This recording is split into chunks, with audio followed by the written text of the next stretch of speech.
14 मई 1948 को इज़राइल को आज़ादी मिली थी। आज़ादी के बाद संयुक्त राष्ट्र संघ में इज़राइल और फ़िलिस्तीन दो देश बनाने का प्रस्ताव पारित किया। इसके पीछे ये तर्क दिया गया कि फ़िलिस्तीन अरबों के साथ यहूदी लोगों का देश भी होना चाहिए।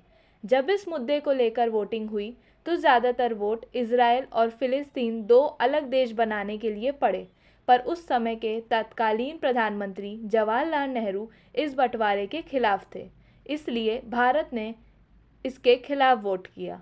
हालांकि भारत ने 17 सितंबर 1950 को आधिकारिक रूप से इज़राइल को एक संप्रभु राष्ट्र के रूप में मान्यता दी, पर मान्यता देने के बाद भी भारत और इज़राइल के बीच राजनीतिक संबंध लंबे समय तक नहीं बन पाए। इसका कारण ये है कि भारत के संबंध फ़िलिस्तीन से ज़्यादा अच्छे थे। संयुक्त राष्ट्र में कई मौक़ों पर भारत फ़िलिस्तीन के साथ खड़ा रहा, लेकिन जब 1962 में भारत चीन के बीच युद्ध हुआ तो उस समय इज़राइल ने भारत को मदद की पेशकश की। इज़राइल ने भारत को मोर्टार रोधी उपकरण दिए।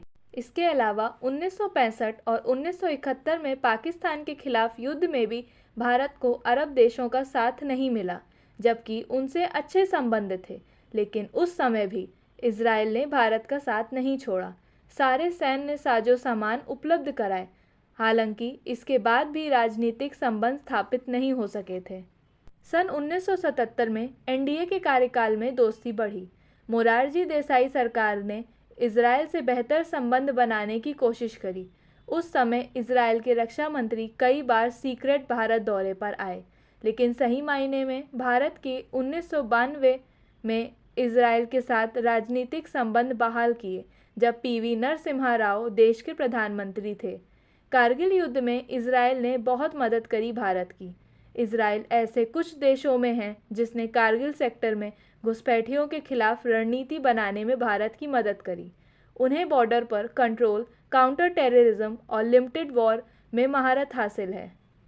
अमेरिका के दबाव के बावजूद इज़राइल ने कारगिल से पहले ऑर्डर किए गए हथियारों की खेप जल्द से जल्द पहुंचाने पर सहमति जताई। हेरॉन और सर्चर जैसे यूएवी ड्रोन जो ऊंचाई से निगरानी कर सकते थे, वो भारत को प्रदान किए।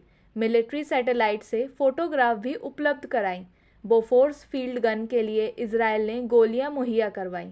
युद्ध के इस कठिन दौर में इज़राइल ने भारत का बहुत साथ दिया।